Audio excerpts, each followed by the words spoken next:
Hello बच्चों, welcome to our YouTube channel Mangala education. So from today onwards I am going to start your 10th syllabus. Clear? So on the very first day we will start some basic thing, and further we will discuss the chapter number 1, which is real number. सो सबसे पहले हम बात करेंगे number system की. अगर maths की बात कर रहे हैं, मैथ अगर हम पढ़ रहे हैं, तो सबसे पहले मैथ सब्जेक्ट का नाम सुनते ही नंबर की याद आती है. तो सबसे पहले हम नंबर सिस्टम की बात करेंगे. तो नंबर सिस्टम में आपने पढ़े होंगे डिफरेंट टाइप्स ऑफ नंबर्स, जैसे कि नेचुरल नंबर और होल नंबर. तो मैं बात करूं नेचुरल नंबर की, तो जितने भी काउंटिंग नंबर्स होते हैं जिसको हम काउंट करते हैं वो नेचुरल नंबर्स होते हैं. सबसे स्मॉलेस्ट नेचुरल नंबर जो है वो 1 है, और जो सबसे लास्ट नेचुरल नंबर है वो अभी डिफाइंड नहीं है, क्योंकि काउंटिंग तो कहीं तक भी हो सकती है. तो no last natural number in this word. ठीक है, इस मैथ के वर्ड में कोई भी लास्ट नेचुरल नंबर नहीं है. तो फर्स्ट नेचुरल नंबर जो है, नेचुरल नंबर की बात करूं तो ये क्या होते हैं, इनको बोलते हैं जो भी काउंटिंग नंबर्स हैं उन्हें हम क्या बोलते हैं, नेचुरल नंबर बोलते हैं. ठीक है, और फर्स्ट नेचुरल नंबर कहाँ है, क्या है, 1. फिर 1 से लेके जितने भी काउंटिंग नंबर हैं, ठीक है, एंड सो ऑन, ये सब क्या है, नेचुरल नंबर है. नेचुरल नंबर माइनस का भी हो सकता है, प्लस का मतलब पॉजिटिव इंटीजर भी हो सकता है, और नेगेटिव इंटीजर भी हो सकता है, कोई डाउट नहीं है इसमें. लेकिन अगर इसी नेचुरल नंबर में जितने भी नेचुरल नंबर है उसमें एक नंबर ऐड कर दें, एक आर्टिफिशियल नंबर है जिसको हमने क्रिएट किया है, उसको ऐड कर दें, वो क्या, कौन सा नंबर है, 0. अगर इन्हीं नेचुरल नंबर में हम 0 ऐड कर दें तो दुनिया के जितने भी नंबर हैं सारे नंबर आ गए यहाँ पे, इसलिए इसको हम बोलते हैं होल नंबर. होल मतलब कंप्लीट, मतलब दुनिया के जितने भी नंबर हैं वो सारे नंबर कहलाते हैं होल नंबर. मतलब इसमें 0 भी ऐड कर दिया, जो भी आर्टिफिशियल नंबर है. आपने सुना भी होगा, एक सॉन्ग है, जब 0 दिया मेरे भारत ने, मेरे भारत ने, सुना है नहीं, हाँ. और किसने दिया है, आर्यभट्ट जी ने. चलो, तो ये बात थी नेचुरल नंबर और होल नंबर की. अब आते हैं, आपने 9th क्लास में पढ़ा होगा एक नंबर जिसका नाम है रियल नंबर. याद करो, 9th में पढ़ा होगा रियल नंबर. अब रियल नंबर 2 तरीके के होते हैं. कौन कौन से, देखो, एक तो रैशनल नंबर होता है, और दूसरा जो होता है वो इररेशनल नंबर होता है. ठीक, तो इनकी डिस्कशन में थोड़ा कर लूँ. देखो, जितने भी कंप्लीट नंबर होते हैं वो रैशनल नंबर है, ये भी पढ़ा होगा आपने. और इसके अलावा ये पढ़ा होगा, the number which can be written in form of a p upon q, where q is not equal to 0. ये पढ़ा होगा. इसे हम बोलते हैं क्या, रैशनल नंबर. और जिनको p अपॉन q के फॉर्म में ना लिखा जा सके उन्हें हम बोलेंगे इररेशनल नंबर. ठीक है, अब इररेशनल नंबर कौन कौन से होंगे, देखो, पहला तो होगा नॉन रिपीटिंग नंबर्स, जितने भी रिपीट करने वाले नंबर्स नहीं होंगे. एग्जाम्पल जैसे कि ये,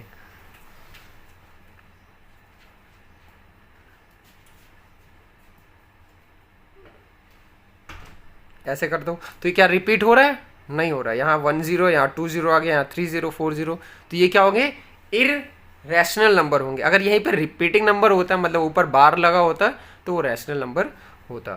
ठीक है, इसके अलावा रूट वाली वैल्यू, जैसे √2, √3, √4 एंड सो ऑन, ये भी क्या होते हैं, इररेशनल नंबर होते हैं. ठीक है, ऐसे क्यूब रूट भी ले लो, वो भी क्या होंगे, इररेशनल नंबर होंगे. और एक वैल्यू और याद रखनी है, आपने 9th क्लास में प्रूव भी किया होगा, pi is also a irrational number. ठीक है, अगर आपने नहीं देखा है तो जब मैं 9th का वीडियो बनाऊंगा तो उसमें आपको एक्सप्लेन करूंगा कैसे इररेशनल है. तो ये बातें आपको याद रखनी है. नॉन रिपीटिंग नंबर और पाई, जो भी रूट के अंदर वैल्यू होंगी, स्क्वायर रूट के अंदर, क्यूब रूट के अंदर, वो भी इरेशनल होंगी.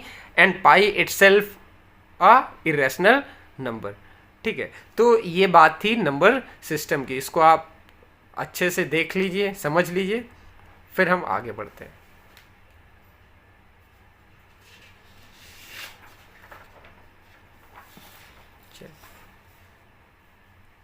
अब देखिए कुछ बेसिक चीज़ें मैं बताने वाला हूँ फर्दर, उसको आप देखिएगा और समझिएगा, और इसी से हम जो भी चैप्टर के अंदर यूक्लिड डिवीज़न एल्गोरिथम आपने देखा होगा, या यूक्लिड डिवीज़न लेमा आपने सुना होगा नाम, उसको हम देखेंगे।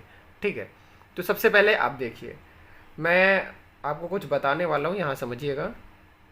देखिए, मान लेते हैं हम 2 से किसी वैल्यू को डिवाइड करते हैं, जैसे 2 को 3 से 3 को 2 से डिवाइड किया, फिर 2 को 4 से 4 को 2 से डिवाइड किया, फिर 5 को 2 से डिवाइड किया, फिर 6 को 2 से डिवाइड किया। ठीक है, तो देखो इसमें कुछ वैल्यू आपको दिखेगी, जैसे इसको डिवाइड करो तो 2 बन जा 2, यहाँ रिमाइंडर कितना बचा 1, यहाँ करो 2 2 जा 4, यहाँ रिमाइंडर क्या बचा 0, इसको करो 2 2 जा 4, यहाँ रिमाइंडर कितना बचा 1, यहाँ करो, यहाँ कितना बचा 0। ऐसे आप करते जाओगे। अब 7 को 2 से डिवाइड करोगे, फिर से रिमाइंडर 1, फिर 8 को करोगे 0। मतलब अगर देखो तो यहाँ पे रिमाइंडर का एक पैटर्न मिल रहा है 1 0 1 0, जब 2 से डिवाइड किया। ऐसे कोई बड़ी वैल्यू ले लो, उससे भी कर लो। चलो मान लेते हैं हमने कर लिया 221 और 222 को डिवाइड किया 2 से, करोगे तो कितना आएगा, देखो यहाँ रिमाइंडर 1, यहाँ करो, यहाँ रिमाइंडर कितना आया 0। तो जब 2 से डिवाइड किया रिमाइंडर कितना बचा 1 0 1 0। अब 3 से करते हैं,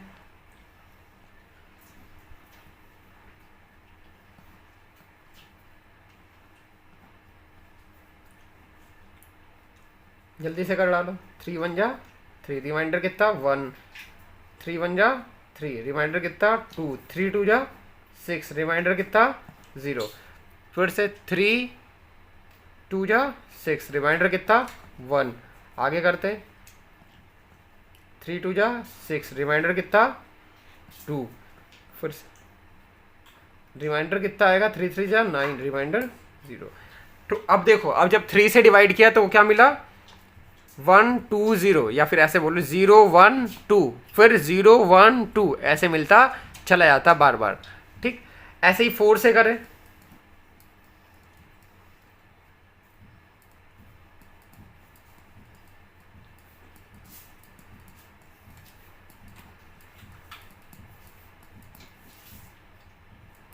फोर से डिवाइड करो, 4 1 जा 4, कितना बचा रिमाइंडर 1, 4 2 जा 4 1 जा 4, रिमाइंडर कितना बचा 2, 4 1 जा 4, रिमाइंडर कितना बचा 3, 4 2 जा 8, रिमाइंडर कितना बचा 0, 4 2 जा 8, रिमाइंडर कितना बचा 1। अब ऐसे ही आगे करते जाते हैं, आगे का भी एक देख लो, इसको कर लिया 4 2 जा 8, रिमाइंडर कितना बचा 2।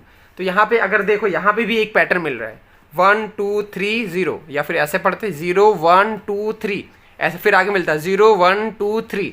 मतलब यहाँ पे अगर इन तीनों को देखो तो एक सीरीज आपको मिल रहा होगा। ठीक है, एक सेट ऑफ सीरीज मिल रहा होगा, जिससे आपको एक बात पता लग रही होगी। क्या, देखो इसको हम बोलते हैं डिवाइजर, सुना होगा नाम, और इसको बोलते हैं डिविडेंड, और इसको बोलते हैं कोएफिशिएंट। सुना है नाम? हाँ। अब देखो, अगर मैं डिवाइजर जो है 2 लेता हूं तो इसे बोलते थे रिमाइंडर। तो रिमाइंडर कितना आता है, देखो 0 और 1 आता है। ठीक, अगर डिवाइडर 3 लेता हूं रिमाइंडर कितना बचता है 0 1 2 बचता है। अगर 4 डिवाइडर लेता हूं तो रिमाइंडर कितना बचता है 0 1 2 3 बचता है। ठीक, 5 लेता हूं तो कितना बचता है 0 1 2 3 4 बचता है। बोलो आ रहा है समझ में? 6 का बोला जाए हो जाएगा, 7 का बोला जाए हो जाएगा, 8 का बोला जाए हो जाएगा। मतलब यहाँ पे एक चीज़ देखने को मिल रहा होगा। क्या आपको देखने को मिल रहा होगा? कि डिवाइज़र जो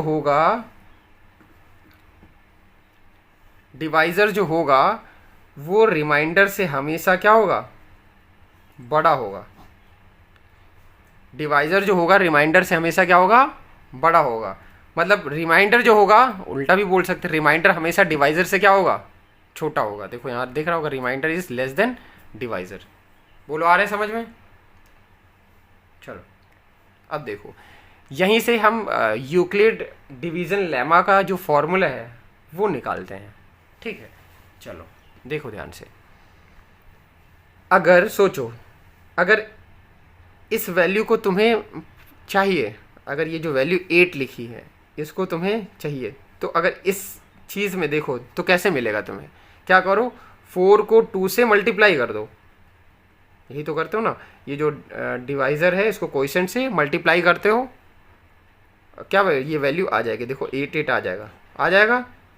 ठीक है, अब मान लेते आपको 10 चाहिए है, इससे आपको ये वैल्यू निकालनी, कोएफिशिएंट कितना निकालना आपको, 10। कैसे मिलेगा आपको, 4 2 जा 8, इसको मल्टीप्लाई किया प्लस जो रिमाइंडर होता है उसको ऐड कर लो, वैल्यू मिल जाएगा। पक्का, कोई दिक्कत नहीं। इसको करके देखो।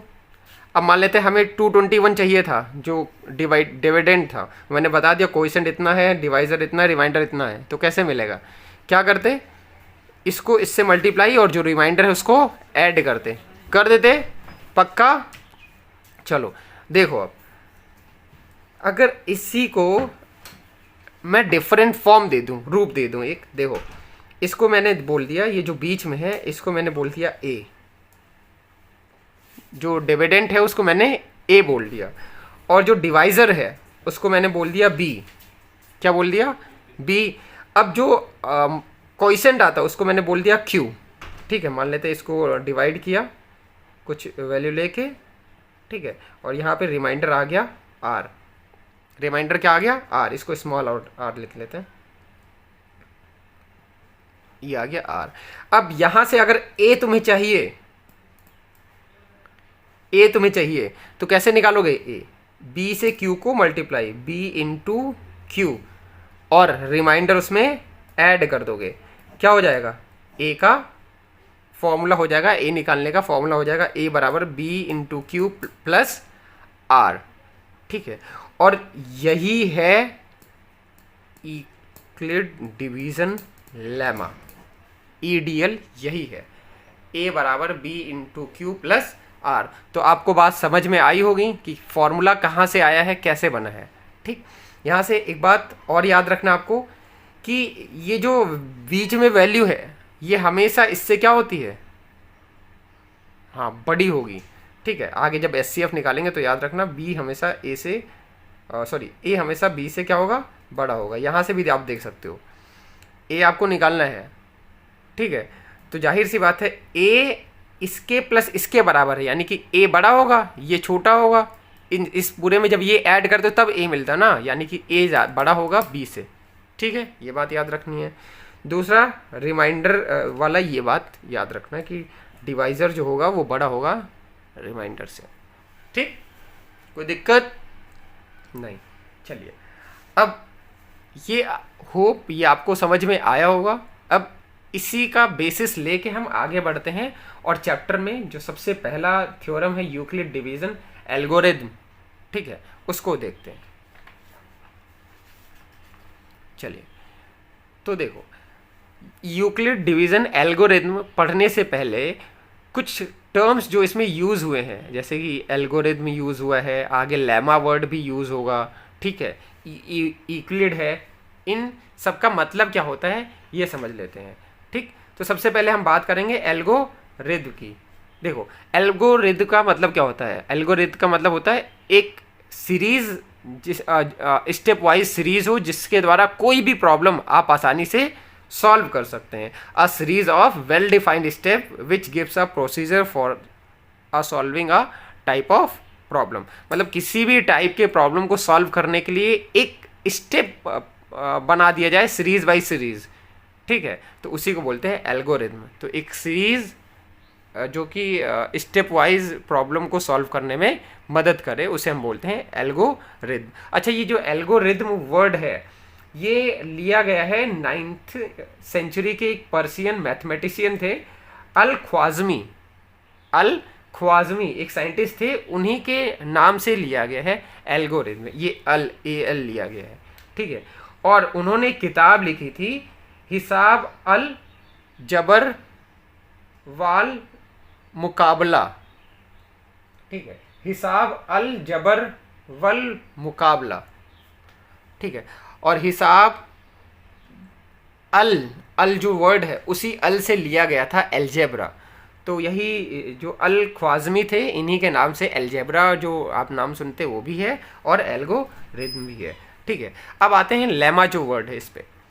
देखो, एक दलाई लामा है, ठीक है। दलाई लामा का मतलब क्या होता है, आप कमेंट बॉक्स में कमेंट करके बताइएगा ढूंढ के, ठीक है।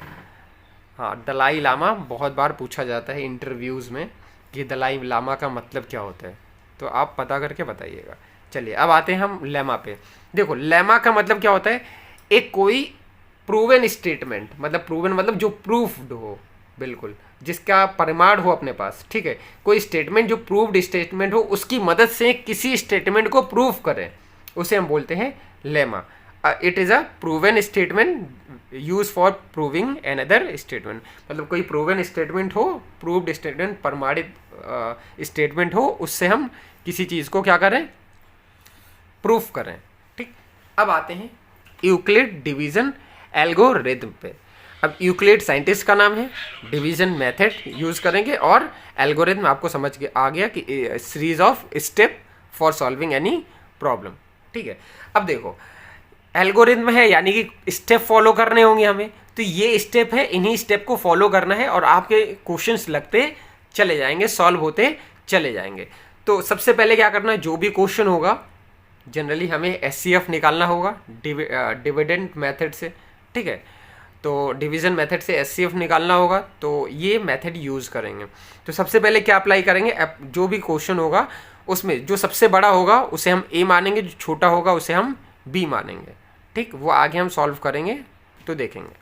तो सबसे पहले अप्लाइड करेंगे क्या, EDL मेथड। EDL मतलब यूक्लिड डिवीज़न लेमा, और इसका फॉर्मूला आपने देखा था, यहाँ पे A बराबर B into Q plus R, तो वही फॉर्मूला मैंने यहाँ पे लिख रखा है। तो A यहाँ पे क्या है, अगर देखो यहाँ से, तो A क्या है यहाँ पे,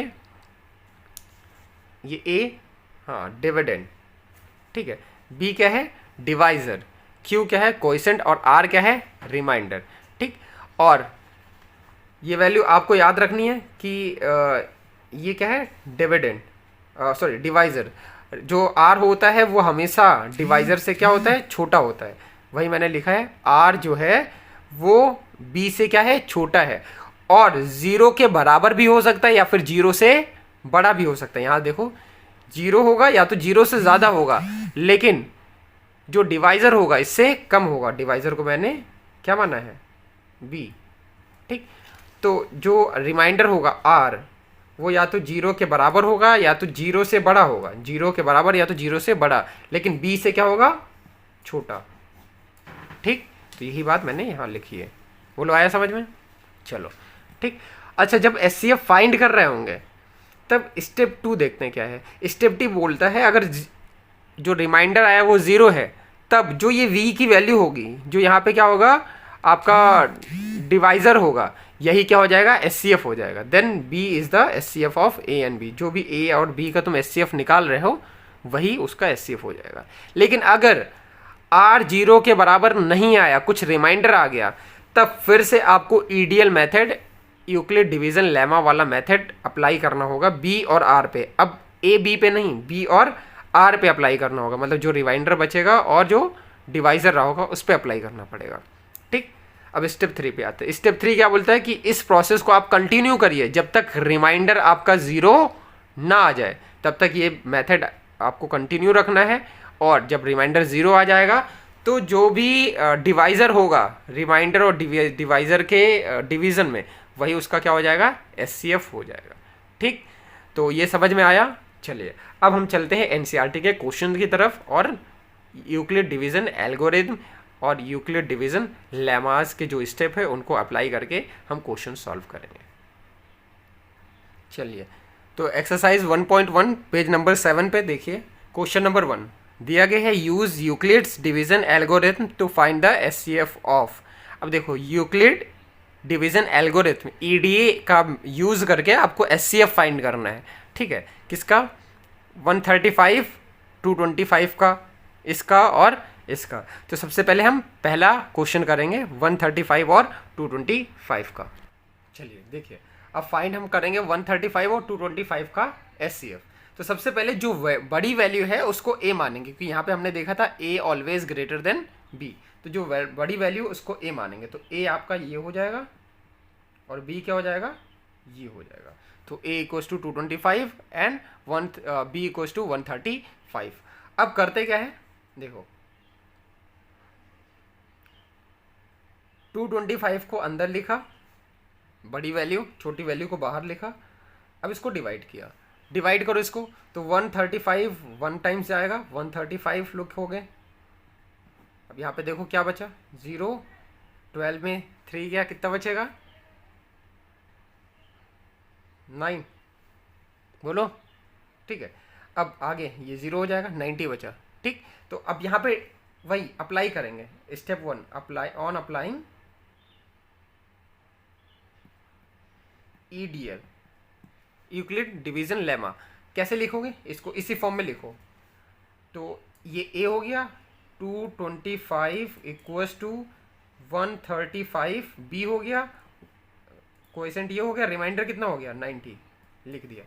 क्या रिमाइंडर 0 आया? नहीं आया।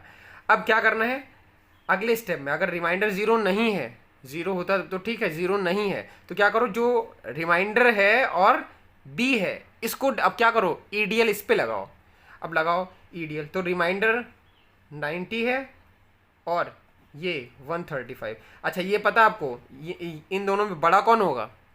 हाँ, ये बड़ा होगा और रिमाइंडर छोटा होगा, और छोटे वाले को बी मानेंगे, बड़े वाले को ए मानेंगे। ठीक, चलो करो। अब इसको करो, आगे पढ़ो। 90 क्या आएगा? पढ़ो, कितना आएगा? 5 आएगा। अच्छा, 13 में 9 कितना आएगा? 4 आएगा। ठीक है, तो क्या फिर से रिमाइंडर 0 हुआ? नहीं हुआ। फिर से लिखो इसको, क्या लिखोगे? 135 इक्वल्स टू 90, जो बी था, कोएफिशिएंट 1 था, और ये रिमाइंडर कितना आया? 45।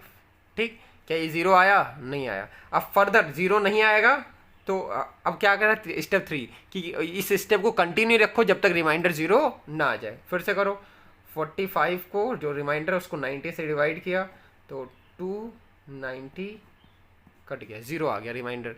ठीक, तो यहाँ लिखेंगे 90 इंटू बराबर इक्वल्स टू 45 इंटू 2 प्लस 0। अब रिमाइंडर 0 आ गया। जब रिमाइंडर 0 आ जाएगा तो उस समय जो v की वैल्यू होगी वही क्या होगा? एचसीएफ होगा। किसका? इस ए एंड बी का। तो लिखेंगे एचसीएफ ऑफ 135 एंड 225 इज 45। ये आपका क्या हो जाएगा? आंसर हो जाएगा। ठीक है, तो ये स्टेप साइड में आपको सॉल्व करना है बगल में, और ये आपको लिखना है। ठीक है, स्टेप बाय स्टेप। तो यहाँ लिख लेना है कि as the remainder becomes 0 hence the divisor of the given number will be the HCF. ठीक, ये उसका एचसीएफ हो जाएगा। ठीक, अब इसी में और भी क्वेश्चंस दिए हुए हैं। मैंने क्वेश्चन नंबर 1 का पहला पार्ट बताया है। अब क्वेश्चन नंबर 2 और क्वेश्चन नंबर 3 आप सॉल्व करके देखिएगा। अगर कोई प्रॉब्लम आती है तो आप मुझसे आप क्लियर कर सकते हैं मेरे व्हाट्सएप नंबर पे। व्हाट्सएप नंबर मैं डिस्क्रिप्शन में डाल दूंगा जिसके पास भी नहीं है। ठीक, सो अब हम देखेंगे क्वेश्चन नंबर 2 ऑफ एक्सरसाइज 1.1। अब है क्या? So that any positive odd integer is of the form q 6q + 1 6q + 3 और 6q + 5 where q is some integer. आपको इसमें एक हिसाब से देखा जाए तो प्रूव करना है कि जो 6q + 1 6q + 3 और 6q + 5 जो है ये एक पॉजिटिव ऑड इंटीजर है। ठीक है, इसको प्रूफ कैसे करेंगे, आइए हम प्रूफ करके देखते हैं। तो जाहिर सी बात है, अभी हम पढ़ क्या रहे हैं, ईडीएल यूक्लिड डिवीजन लेमा पढ़ रहे हैं, तो उसी से ही प्रूफ करना होगा। ठीक है, तो सबसे पहले कुछ बातें आपको यहाँ समझनी होगी। क्या कि जब भी आप मैथ के क्वेश्चन सॉल्व करते हैं तो कुछ चीज़ों को आप लेट करते हैं, मानते हैं। ठीक है, ऐसे यहाँ पे हमें लेट करना होगा। जैसे ये वैल्यू पूरा ये आपका मान लेते हैं, आपका डिविडेंड हो गया, ये क्वोशेंट डिवाइज़र हो गया, ये क्वोशेंट हो गया और रिमाइंडर हो गया। तो डिविडेंड जो है यहाँ पे गिवन नहीं होता है, तो कुछ भी मान लेना है। तो हम लेट कर लेते हैं, लेट डिविडेंड विल बी ए। हम मान लेते हैं जो डिविडेंड होगा वो क्या होगा, ए होगा, और डिवाइजर जो होगा उसको जो यहां वैल्यू दी है वही मानना है, N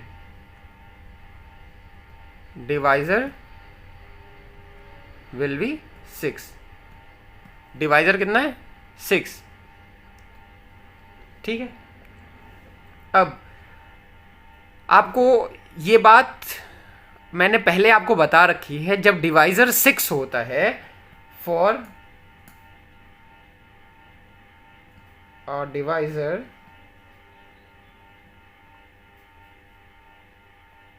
which is 6, remainders will be, remainders जो है, जो रिमाइंडर्स है वो क्या क्या हो सकते हैं बताओ। पीछे आपने देखा था जब 2 लिया था 0 और 1 आया था, 3 लिया था 0 1 2 आया था, 4 लिया था 0 1 2 3 आया था, ऐसे 6 लेंगे तो रिमाइंडर्स क्या होंगे बताइए। हाँ, रिमाइंडर्स आपके हो जाएंगे 0 1 2 3 4 5 एंड 6। ये रिमाइंडर्स आपके हो जाएंगे। बोलो आया समझ में। ठीक है, अब अप्लाई करेंगे, on applying EDL Euclid division lemma. ठीक है, उससे अप्लाई करेंगे तो क्या हो जाएगा formula, a equals to dividend बराबर divisor into quotient q, quotient भी लेट कर लेना, डिविडेंड भी ये, और यहाँ मान लेना क्वोशेंट क्यू। वैसे क्वेश्चन में दिया है तो वो अंडरस्टूड होता, नहीं भी मानोगे तो सही चल जाएगा। ठीक है, ये हो गया। अच्छा, रिमाइंडर क्या क्या आया है, रिमाइंडर पहला 0। ठीक है, फिर अगला लिखो 6q प्लस 1, फिर आगे देखो 6q प्लस 2, आगे 6q plus 3, 6q plus 4, sorry, not 6, only 5 ना, and that a बराबर 6q plus 5. So these are the possibilities of a, 6q plus 0, 6q plus 1, ये सारी पॉसिबिलिटी हैं जो कि हमें मिल सकती हैं।